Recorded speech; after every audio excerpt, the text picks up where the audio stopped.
اعوذ باللہ من الشیطان الرجیم، بسم اللہ الرحمن الرحیم۔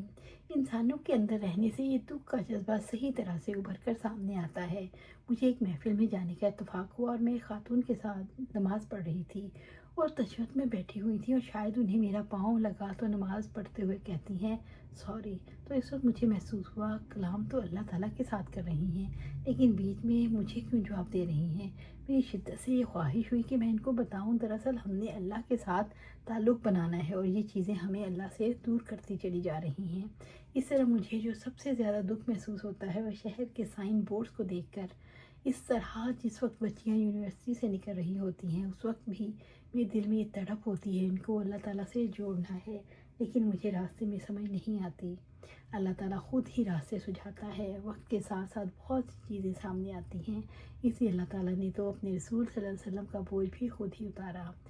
آج یہ بات چیت سننے کے بعد آپ صلی اللہ علیہ وسلم سے سچی محبت محسوس ہو رہی ہے کہ واقعی انہوں نے ہماری خاطر اتنی تکلیفیں اٹھائیں، میری خاطر مجھے نجات دلانے کے لیے انہوں نے اتنی کوششیں کی، تو مجھے بھی انشاءاللہ اللہ تعالیٰ کوشش کرنی ہے۔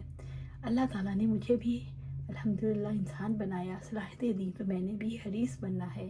اللہ تعالیٰ اور پیچھے لگنا ہے۔ میرا یہ حال ہوتا ہے کہ عام لوگوں کو دعوت دی اور پھر بھول گئے۔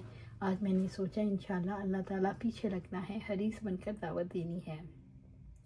جیسے آپ صلی اللہ علیہ وسلم نے دعوت دی تھی، میں نے محسوس کیا اس وقت جو لوگ تھے وہ اسلام کو جانتے نہیں تھے، کافر تھے، مشرک تھے۔ آج ہم کہنے کو مسلمان ہیں لیکن لاشعوری طور پر صرف زبان سے کلمہ پڑا ہوا ہے، تو ان کے اور ہمارے اختلاف بالکل ایک جیسے ہیں۔ اس لیے آج کتنی ضرورت ہے اپنے جیسے لوگوں کے عقائد کو صحیح کرنے کی، ان کو بتانے کی، ان کو شعور پیدا کرنے کی۔ آج شعوری اسلام لانے کی ضرورت ہے اور اس کے لیے کوشش کرنی ہے انشاءاللہ تعالیٰ۔ آج جیسے بات کا آغاز ہوا کہ نبی صلی اللہ علیہ وسلم پہلے غار حرا میں جایا کرتے تھے، میں اکثر سوچا کرتی ہوں پہلے کیا کرتے ہوں گے اور کیوں جاتے تھے غار حرا میں، وہی تو ابھی نہیں آئی۔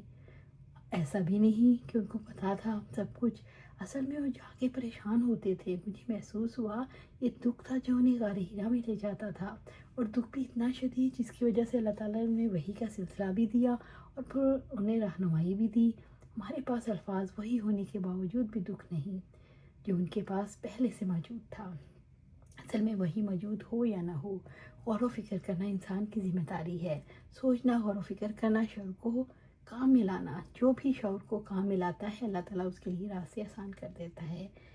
ہماری یہ خواہش ہوتی ہے ہم جب لوگوں کو دعوت دیں تو لوگ اچھا رسپانس دیں، لیکن جب جواب اچھا نہیں ملتا تو برداشت کیسے کریں اور اپنے اندر بے غرض محبت کیسے پیدا کریں۔ ایک انسان جب اپنی نظریں دنیا والوں پر رکھتا ہے تو بے صبرے پن میں مبتلا ہوتا ہے، لیکن جب ایک انسان اپنی طرف دیکھتا ہے کہ میری خطا ہے، میری غلطی ہے، تو میں اس کے لیے صبر کرنا آسان ہو جاتا ہے۔ اپنی غلطی کو تلاش کریں، آپ عملی طور پر کر کے دیکھیں، غلطی کو تلاش کرنے والا صبر کر لیتا ہے۔ دوسری بات یہ ہے اخلاص پیدا ہو، بے غرض محبت کیسے پیدا ہو؟ مقصد کے شعور سے، جتنا زیادہ مقصد کا شعور پیدا کرتے چلے جائیں گے، جیسے رسول اللہ صلی اللہ علیہ وسلم کے حوالے سے ہم نے دیکھا، تو یہ اخلاق پیدا کرنے کا طریقہ ہم اسوہ حسنہ پڑھیں۔ نبیوں کے جو واقعات قرآن میں بتائے گئے ان میں سے ایک ہی چیز رب العزت نے بتائی جس سے ہم نے انہیں خالص کر رکھا ہے۔ وہ کیا چیز تھی؟ ذکر دار آخرت کی یاد سے انسان خالص ہوتا ہے، اپنے انجان کو سامنے رکھنے سے انسان خالص ہوتا ہے۔ اللہ سبحانہ تعالیٰ سے دعا ہے ہمیں قرآن و سنت پر عمل کرنے کی توفیق دے، اس پر جما دے اور جنت الفردوس کے اعلیٰ مقام پر اپنے پاس گھر عطا فرمائے۔ آمین یا رب العالمین۔